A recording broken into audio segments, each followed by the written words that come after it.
So today on The Man, we are taking a look at the man called Alhassan Dantata from 1877 to 17th of August 1955. He was a northern Nigerian kola nut trader and the wealthiest man in West Africa as at the time of his death. Dantata's father was Abdullahi, a man from the village of Tanshai near Kano. Dantata was born in Bebeji in 1877, one of the several children of Abdullahi and his wife, both of whom were traders and caravan leaders. His father died in Bebeji and his mother moved to Gonja, now in the northern Ghana. The children were too young to succeed the father's position and manage his considerable wealth. They all received their portion according to the Islamic law. Maduga Amanya, like her mother-in-law, was a trader of wealth in her own right. Indeed, she was known to be such a forceful character that nobody in the Zango would take her as a wife. She therefore decided to leave the children in Bebeji in the care of an old slave woman, while she moved to Accra, where she became one of the wealthiest Hausa traders. The slave woman was known as Tata, from which circumstance young Alhassan became known as Alhassan Dantata because of her role as his mother. Dan Tata means son of Tata in Hausa language. Alhassan was sent to Quranic school in Bebeji, and as his share of his father's wealth seemed to have vanished, he had to support himself. The life of the Almajiri, that is, the Quranic student, is difficult. He had to find food and clothing for himself and also for his Malam, that is, his teacher, and at the same time read. Some simply beg, while some others seek paid work. Alhassan worked and even succeeded at the instance of the Tata in saving. His money box, a pottery vessel purchased by Dan Tata and set in the wall of the house, can still be seen. When he was about 15 years old, Alhassan joined the Gonja-bound caravan to see his mother. He purchased some items from Bebeji. He sold half of them on the way and the rest in Accra. When he saw his mother, he was very delighted, hoping she would allow him to live without doing any work, since she was one of the wealthiest local traders. She took him to another Malam and asked him to stay there until he was ready to return to Kano, and he worked harder in Accra than he did in Bebeji. After the usual reading of Quran, Alhassan Dantata had to go and beg for food for his Malam and himself. When he worked for money on Thursdays and Fridays, Alhassan Dantata would not be allowed to spend the money for himself alone. His Malam always took the lion's share. This is normal in Hausa society. After the visit, his mother sent him back to Bebeji, where he continued his studies. Even though now a teenager, Dantata continued to insist that he must save something every day.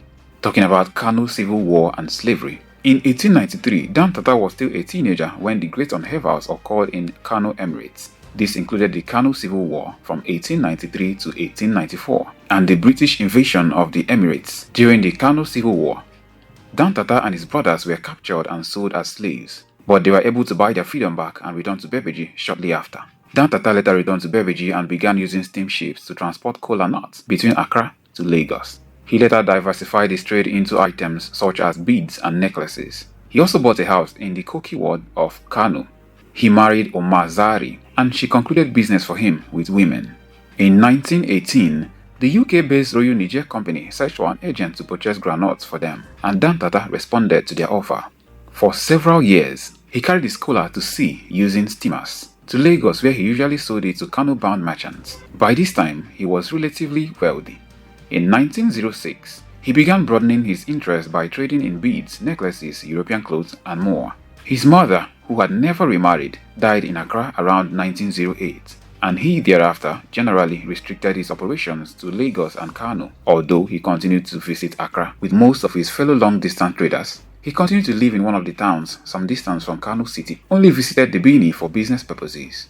It was during the time of the first British appointed Emir of Kano, Abbas, from 1903 to 1919, that Alhassan decided to establish a home in Kano. In 1912, when the Europeans started to show an interest in the export of granules, they contacted the already established Kano merchants through the Emir, Abbas, and their chief agents Adamu Jakada. Some established merchants of Kano like Umaru Sharubutu, Meikano Agogo, and others were approached and accepted the offer.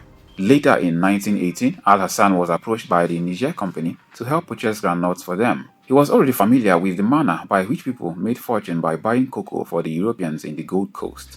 He responded and participated in the enterprise with enthusiasm. He had several advantages over the Kano businessmen. He could speak English because of his contact with the people on the coast. Thus, he could negotiate more directly with the European traders for better prices. He had also accumulated a larger capital and unlike other established Kano merchants, had only a small family to maintain, as he was still a relatively young man. Alhassan had excellent financial management. He knew some accounting, and with the help of Alhaji Garba Maisikeli, his financial controller for 38 years, every kobo was accounted for every day. Not only that, Alhassan was working hard and always around to provide personal supervision for his workers. As soon as he entered the groundnut purchasing business, he came to dominate the field. In fact, by 1922, he became the wealthiest businessman in Kano. When the British Bank of West Africa was opened in Kano in 1929, he became the first Kano businessman to use a bank account when he deposited 20 camel loads of silver coins.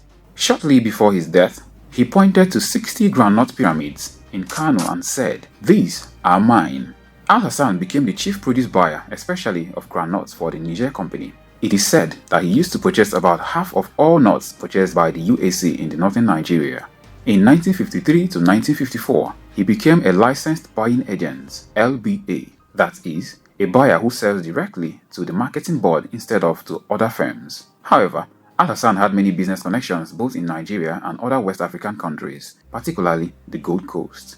He dealt not only in groundnuts, but also in other merchandise. He traded in cattle, cola, clothes, beads, precious stones, grains, ropes, and other things. His role in the purchase of kola nuts from the forest areas of Nigeria for sale in the northern side was so great that eventually whole kola trains from the west region were filled with his nuts alone. By 1922, Dantata had become the richest businessman in Kano, surpassing fellow merchants Omaro, Sharubutu, Koki, and Meikano Agogo. In 1929, when the Bank of British West Africa opened a branch in Kano, Dantata placed 20 camel loads of silver coins in it. For religious reasons, his money collected no interest. He died in Kano on 17th of August 1955 due to a serious ailment, having exhorted his children to not let his company, Alhassan Dantata and Sons, be broken up. He told them that his days are approaching the end and advised them to live together. He was particularly concerned about the company he had established, that is, the Alhassan Dantata and Sons. He asked them not to allow the company to collapse. He implored them to continue to marry within the family as much as possible. He urged them to avoid clashes with other wealthy Kano merchants. They should take care of their relatives, especially the poor among them. 3 days later, he died in his sleep on Wednesday, 17th of August 1955. He was buried the same day in his house in Sarari Ward, Kano. At the time of his death, Dantata was the wealthiest man in West Africa. Among Dantata's sons was Aliko Dangote, the richest black man in the world, as his great-grandson. Dangote was born to Maria Sanusi Dantata and Mohammed Dangote, that is, Dantata's associates. His maternal ancestors were prosperous caravan traders under British colonial rule, and his grandfather, Alhaji Sanusi Dantata, was a commodity trader. His grandfather was heavily involved in Dangote's upbringing and helped inspire the entrepreneurship spirit in his grandson. When Dangote was 8 years old, he used pocket money furnished by his grandfather to buy sweets, which he had others sell for a profit. Dangote was raised in the Islamic faith and is a practicing Muslim. After completing studies in business at Al-Azhar University, an Islamic institution in Cairo in 1977, Dangote returned to Nigeria and was given a loan by his uncle to start a business which traded commodities and business supplies, primarily cement. By 1981, his firm was so successful that he had incorporated other businesses and established the Dangote Group. His empire extended to foodstuffs including pasta, sugar, salt, and wheat, cement, and other concerns. Among his holdings were Dangote Industries Limited, Dangote Build Nigeria Limited, Dangote Cement PLC, Benue Cement Company PLC, Dangote Sugar Refinery PLC, Dangote Flour Mills PLC, and Nascon Allied Industries PLC. In addition to its holdings in Nigeria, Dangote Group has operations in several other African countries. One of the most ambitious projects that Dangote was involved in was the construction of a massive oil refinery in Lagos State. He spearheaded the project in 2013, which was an effort to solve the fuel crisis in Nigeria, which, despite being a leading oil-producing country, had to import most of the refined petroleum products it needed. At the same site, Dangote also built a fertilizer plant and a power station. After several years of delays, the refinery, the largest in all Africa, opened in May 2023, though it was not yet fully operational. It was anticipated that the refinery's production capacity of 650,000 barrels per day would significantly alter Nigeria's energy sector by eliminating the need for imports or other forms of importation, while producing excess to export. In addition, the project generated an enormous number of temporary and permanent jobs during the construction phase and after the completion. Dangote's business success brought him great wealth. In 2008, he made his debut on Forbes magazine's annual list of billionaires in the world. In 2011, when Forbes launched its annual list of the 40 richest people in Africa, Dangote landed the top spot. Since then, he has routinely ranked on both lists as well as in others, similar measures of wealth in Africa and in the world.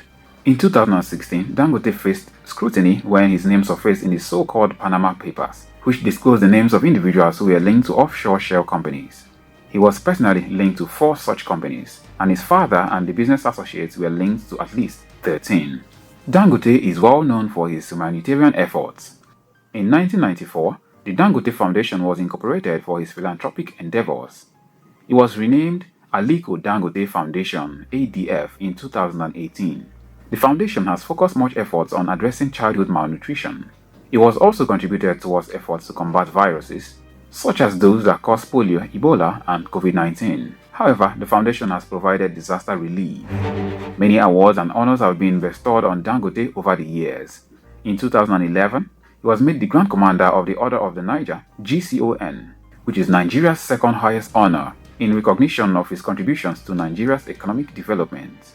Other honors he received include being made a Grand Commander of the National Order of the Republic of Benin in 2013, a Commander of the National Order of Valor in 2021 in Cameroon, and the Commander of the Order of Merit in Niger in the year 2022. And that's the much we have for you today on Aliko Dangote, the wealthiest black man, being linked to his great-grandfather, Alhassan Dantata.